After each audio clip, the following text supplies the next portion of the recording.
Nova Manhã. Entrevista do dia. Criada para proteger os direitos fundamentais de liberdade e de privacidade de cada indivíduo, a Lei Geral de Proteção de Dados, a LGPD, ainda é uma ilustre desconhecida da maior parte dos brasileiros. E isso inclui é bom, né? Inclui gestores de empresas que são provavelmente as corporações que correm maior riscos de serem impactadas pela legislação se não a respeitarem. Quem está aqui no estúdio da Nova Brasil para falar sobre o assunto com a gente é o advogado Fernando Risolia. Bom dia, doutor Fernando. Bom dia, doutor Marcelo. Tudo certo? Tudo bem, tudo ótimo. Tudo bom. Como estão Bom dia. a doutora Karina e Maria? Estão ótimas, graças a Deus. Muito bom, muito bom. Excelente. Vamos lá então.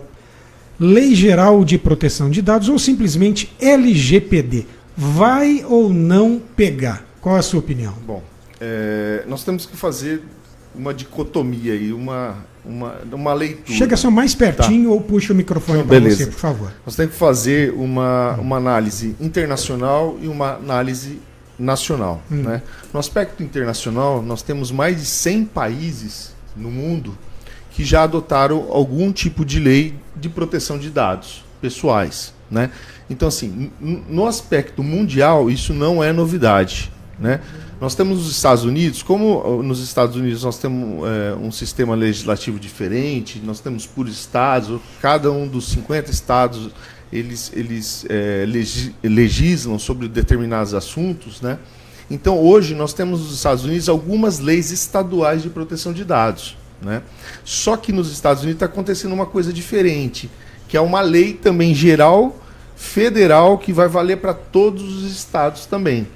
Então, assim, nós temos esse aspecto. Na Europa, e nós fomos muito influenciados pela Europa, nós temos o Regulamento Geral de Proteção de Dados, que entrou em vigor em 2018. Mas nós já tínhamos uma diretiva dos anos 90, se chama Diretiva 46, que também falava da proteção de dados. Então, isso não é novo na Europa. E se você pensar que a Alemanha já tem uma lei de proteção de dados de 1950, dos anos 50. Isso.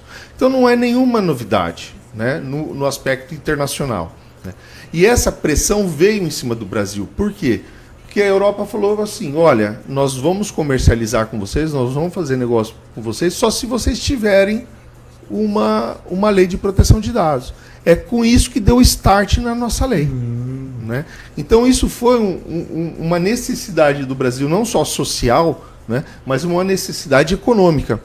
Então, assim, falar que a lei não vai pegar, isso daí não é verdade. A lei já pegou e ela vai ser aplicada. Mesmo porque aqui no Brasil também não é nenhuma novidade. Né? A Constituição de 88... ela já traz os direitos fundamentais da pessoa, da integridade da pessoa, né? E isso foi ganhando corpo com o quê? Com o habeas data, ou seja, com o habeas data, que é uma jabuticaba brasileira, nós temos a possibilidade de abrir os arquivos do governo para saber o que ele está falando sobre mim. Quais são os dados que ele tem. Isso daqui não é novo, é de 88. Nós temos o Código de Defesa do Consumidor, nós temos a lei a lei de acesso à informação, que é muito usada pelos jornalistas, ou seja, eu entro com um requerimento e o governo tem que passar as informações. Né? Aí nós viemos com a lei Caroline Dickmann, que lembra que foram vazadas algumas fotos dela nua. Então, assim, teve uma lei criminal da Carolina Dickmann. Depois nós tivemos o Marco Civil da Internet, que é uma grande lei brasileira, e nós temos hoje a Lei Geral de Proteção de Dados. Isso daí é só um panorama... um resumo, né, para a gente entender e chegar até aqui. Então, ou seja, pegou, pegou, né? e tem que pegar. Válida, claro, se a gente pensar que a Argentina tem, desde os anos 90, uma lei de proteção de dados, aqui do nosso lado nós temos uma lei. A China está com a lei de proteção de dados também. Né? É claro que, como um país comunista, ditatorial, eles têm os pormenores da lei, mas já tem uma lei de proteção de dados.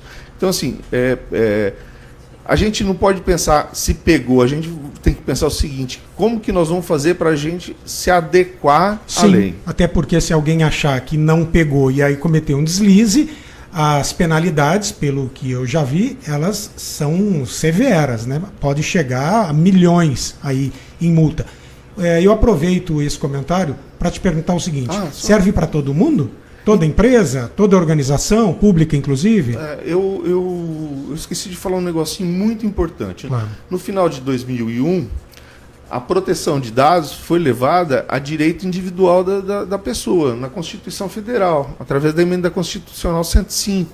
Então, hoje em dia, nós temos o direito de proteção de dados inserido na Constituição Federal. Uhum. Então, nós temos o direito da liberdade, e nós temos o direito da privacidade dos dados lado a lado. Então, assim, se falar não pegou, agora nós estamos o quê? Baseados na Constituição Federal. Uhum. Ou seja, todas as leis, todos os atos do governo, todos os atos empresariais das pessoas têm que respeitar a proteção de dados. Você já, então, respondeu parte da minha pergunta. Não. Serve para todo mundo. Mas a gente está falando especificamente de quais dados? É de todo dado referente ao cidadão, a eu, você, Jonathan, Lilian. Se vazou, eu tenho como pedir uma fiscalização para saber o que aconteceu e quem vazou pode ser punido? Na prática é isso? Sim, na prática sim. Primeiro a gente tem que falar assim, quem que deve respeitar a proteção de dados? Uhum. Eu digo o seguinte, eu não falo empresa, eu falo negócio.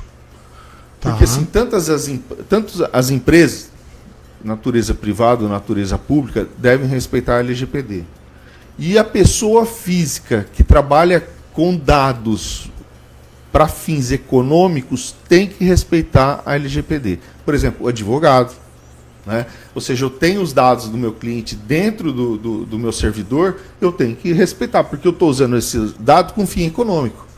Né? O dentista, o médico que não tem empresa, mas que lida com dados dos seus pacientes, ele obrigatoriamente ele tem que proteger os dados do cliente. Aí agora me veio na cabeça algo que eu brinco aqui com as pessoas, e mil perdões pelo termo se alguém não gostar, mas o infernal do telemarketing. Então essas empresas, elas têm acesso aos meus dados, aos seus dados. Elas ligam para oferecer.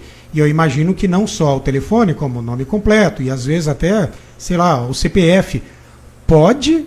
Não pode? Como é que eu sei como essa empresa conseguiu e como é que eu a cobro ou cobro alguém para fiscalizar isso? A Secretaria Nacional do Consumidor, né, um órgão do Ministério da Justiça, proibiu agora 180 empresas de telemarketing essa semana. Né? Isso. Uma das questões é a utilização abusiva de dados pessoais. Uhum. Né? Existe a lei, ela foi feita para o tratamento de dados, ela não é negativa. A gente não pode olhar a lei como uma coisa negativa, pelo contrário. Nós temos 10 opções de tratamento de dados. O que é isso? Por exemplo, eu tenho consentimento, né? No meu escritório é consentimento, porque o cara me dá, o meu cliente me dá os dados para eu poder utilizar esses dados. Né? Então, conscientemente ele me dá esses dados. Nós temos uma base legal, por exemplo, de contrato. Nós dois temos um contrato, eu tenho os seus dados pessoais e vou ficar com aquilo até um certo período que eu vou poder usar. Né? Base legal, por exemplo, um trabalhador que fornece os dados para o empregador, para o empregador fazer as informações para os órgãos do governo, tal. Mesmo que o empregado não queira dar o seu consentimento, obrigatoriamente eu posso pegar os dados dele para poder cumprir as obrigações legais. Né? Isso é normal. Agora, a questão do telemarketing, há um abuso realmente. Né? Telemarketing pode fazer abordagem? Pode. Tá certo? Ele pode fazer abordagem. Mas ele só pode fazer abordagem para a pessoa que quer receber a abordagem. Né? Isso chama legítimo interesse. É outra base legal para eu poder tratar os dados. Né? Então, tanto que tem no governo mesmo, tem, eu acho que Não Perturbe. Uhum. É um site que você cadastra o seu telefone para você não receber. Só que isso não está funcionando. Não está funcionando. Então, o que eles tomaram? tomaram as medidas mais drásticas para quê? Para o consumidor não sofrer mais isso. Mas assim, grosso modo, as empresas de telemarketing podem ligar para mim, não tem problema, tá certo? Pode utilizar de dados. É claro que ele não pode ter meu CPF, não pode ter meu RG, ele pode ter meu contato. Por exemplo, ele pode ter meu score de crédito, porque isso é público. No Serasa, qualquer um obtém um score de crédito, entendeu? Então há limitações. Há limitações e a gente viu agora com a medida da Senacom. E uma pergunta, né? Vazou alguns dados, por exemplo, do Facebook, uma época aí atrás, uns meses atrás. A gente está sempre online, a gente está sempre pegando informações e compartilhando, né? Eu compartilho uma coisa que eu gostei com um, com outro, e as redes estão ali monitorando a minha movimentação também. A partir do momento que vaza esses dados para outras empresas, ou enfim, quanto tempo eu tenho para reclamar, para, se tiver de ser ressarcida, ser ressarcido? Quanto demora esse processo? E para quem reclamar? E para quem, né? A questão é a seguinte, eu vou reforçar que a Lei Geral de Proteção de Dados, ela veio para possibilitar o tratamento de dados dentro das regras, né? Por exemplo, o Facebook nada mais é hoje do que uma empresa de profiling, né? Ou seja, ele pega seus dados e ele traça um perfil, o seu perfil econômico, social, familiar, e com isso ele vende esses dados, ele repassa esses dados, né?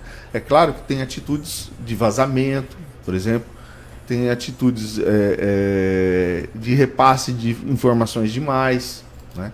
Quando você sofre um negócio desse, o que você pode fazer? Entrar com uma ação judicial para reparação dos danos que você eventualmente sofreu, fazer uma reclamação no PROCON, até o Ministério Público, se esse ato prejudicou um número de consumidores ao mesmo tempo, né? Então eu tenho as portas do Poder Judiciário para que ele repare o meu dano, né? Nós temos a Agência Nacional de Proteção de Dados, que agora temos uma boa notícia, ela vai virar uma autarquia, porque ele era um órgão vinculado à Presidência da República. E com isso ela vai ganhar autonomia financeira e administrativa. E o que significa isso? Ela vai começar a autuar, né? Ou seja, penalizar aqueles péssimos fornecedores de produtos e serviços com vazamento de dados ou excessivamente de dados, né? Porque ela vai precisar de dinheiro para sobreviver, já que ela tem autonomia financeira, a NPD. Então, assim, a NPD ela vai cuidar de casos mais escabrosos, né? Ou seja, uma empresa que não respeita de jeito nenhum o direito do titular de dados, de todos os titulares de dados, né? Então, ela vai atuar com essas multas extravagantes que nós temos na lei. Fernando, eu sempre aprendi assim, que ao cidadão não é dado o direito de não conhecer a lei. Ou seja, existe a LGPD e todo mundo tem que saber. No entanto, legislação não é algo simples de a gente entender e compreender. E aí o empresário que está nos ouvindo agora, que tem um pequeno estabelecimento, ele fala, opa, peraí, eu posso ser penalizado, então, se alguma coisa minha vazar. Sim. O que ele faz? Ele procura um contador, ele procura um advogado. Como é que as empresas devem se preparar para se adequar à lei que já está valendo e não incorrerem em falhas, em risco e serem inviabilizadas, dados aí os valores da multa, que eu já disse, podem chegar a milhões?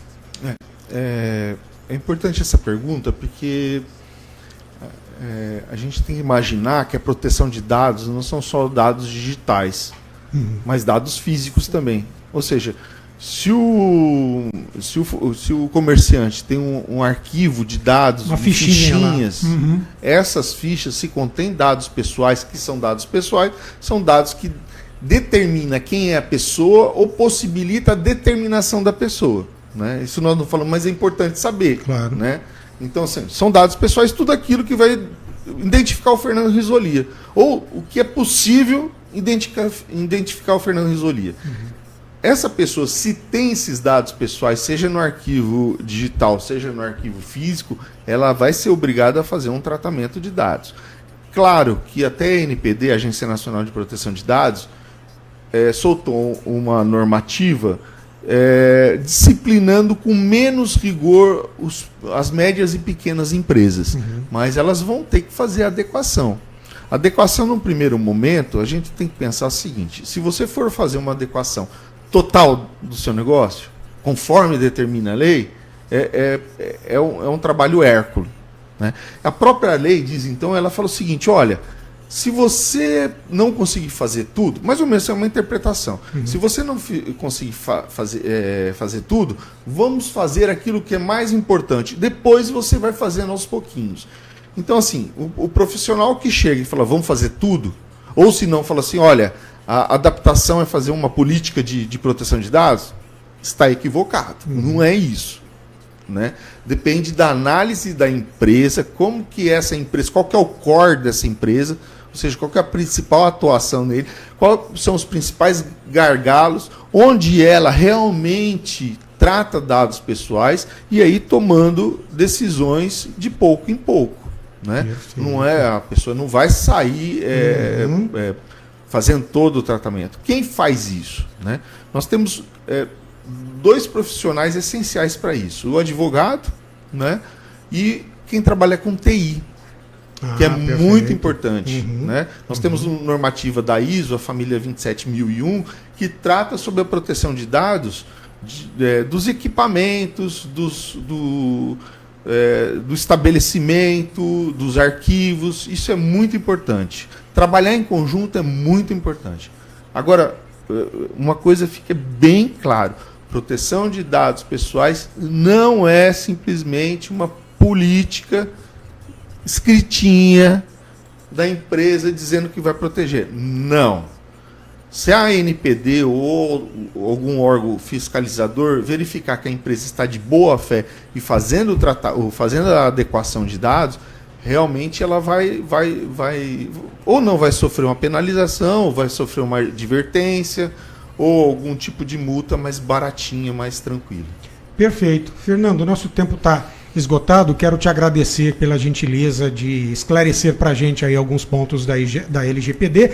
Já fica convite para que retorne outras vezes, porque o assunto ele é atual e muito importante. E mande abraços para Karina e Maria. Muito obrigado.